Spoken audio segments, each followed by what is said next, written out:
What's up, YouTube? What's happening, Instagram? Welcome to the next episode on Sterling on Cinemas. That's Cinemas with an S. Today on Marvel Movie Mondays, I'll be giving you my review on the story of Johnny Blaze, Ghost Rider. Before I begin, if you are new to this video, don't forget to like, share, subscribe, leave a comment on the section below, and leave your name down there where I can see it, because the cost of it is your soul.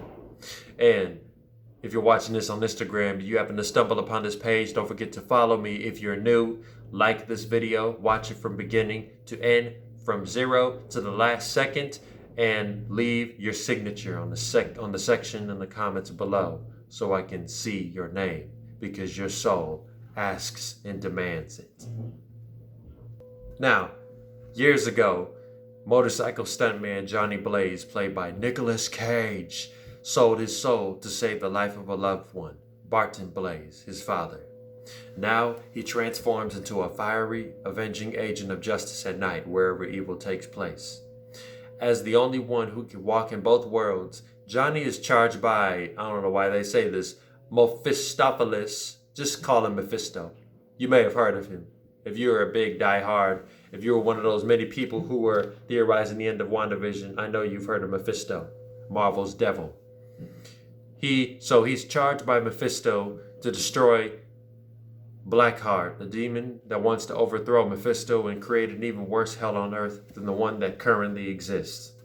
Listen, Ghost Rider might exist in the MCU, but this is the version of the spirit of vengeance that comes to mind when we all think of this character. The story is another pre-MCU Marvel film that is forgotten much too often, but shouldn't, because it feels like it stays true to the source material with the amount of weight that the danger brings onto the protagonist. Despite possessing a demonic tone that doesn't even match up or live up to Blade, the story of Ghost Rider feels simple, solid, and personal. Most of these live-action Marvel adaptations of lesser-known Marvel heroes, as of today, felt not necessarily cheesy, but underutilized, or just did not live up to the potential that is shown in the comic books. I'm looking at you, Punisher. For example, the first Blade film felt too bloody and too violent to feel like a Marvel movie. And the Punisher film is just the worst Marvel movie I've ever seen, because it is an action film that lacks personality, intrigue, and interesting taste. Aside from just being a cliche, kill him because he killed my family type of movie. As for the Ghost Rider film, it keeps a focus on Johnny Blaze and the consequences of making a deal with Mephisto, while at the same time saving space for important plot details to help make sense of what is going on. In the moments where Johnny Blaze is Ghost Rider, makes for some of the coolest action and wicked visuals that still hold up to this day. As of 2021, Ghost Rider is a character that has been used by many people, a name that's been used by many people in the comics, 3 to be exact, to take on this mantle. Johnny Blaze, of course, Danny Ketch, and Robbie Reyes from Agents of S.H.I.E.L.D. But the most well-known of these is Johnny Blaze, which is who we see in this movie.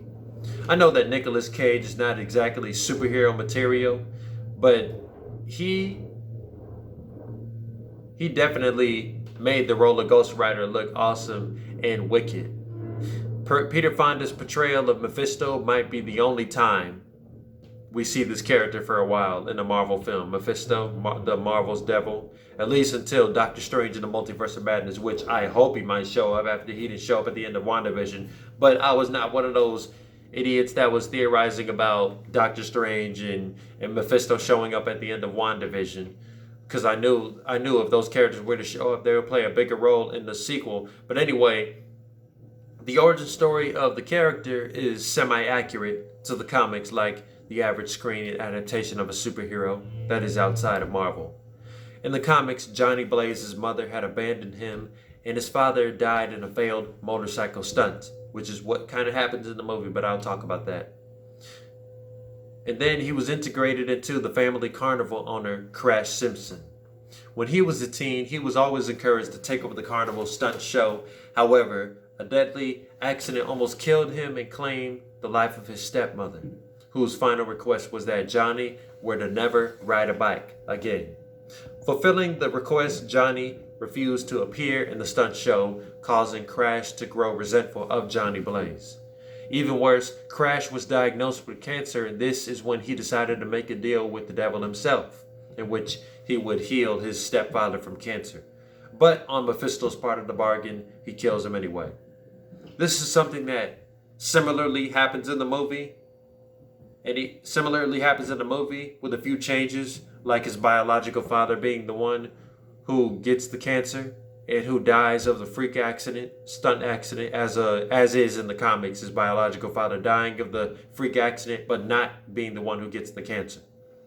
And Mephisto promises that they will meet again along with Roxanne Simpson, which they do. Johnny Blaze's ownership of the Ghost Rider moniker is not one that he forces on and off at first, but soon learns to control that power. This is not an accident that has happened through fate, but one that has happened by choice. 26% of Rotten Tomatoes recommend Ghost Rider. Ghost Rider is one of the few pre-MCU era films, Marvel movies, to be just as enjoyable as any comic book adaptation outside of Marvel. Out of all of the Marvel Knights here, this live-action iteration does a better job at being a solidified story and maintaining its atmosphere and tone while not feeling overly horrific, if you know what I mean. So I will give it 7.5 SOs out of 10. A C. So that is my review on Ghost Rider from 2007. Y'all can let me know what y'all think of this Marvel movie in the comments below. And I'll see you guys tomorrow with my next review. Bye.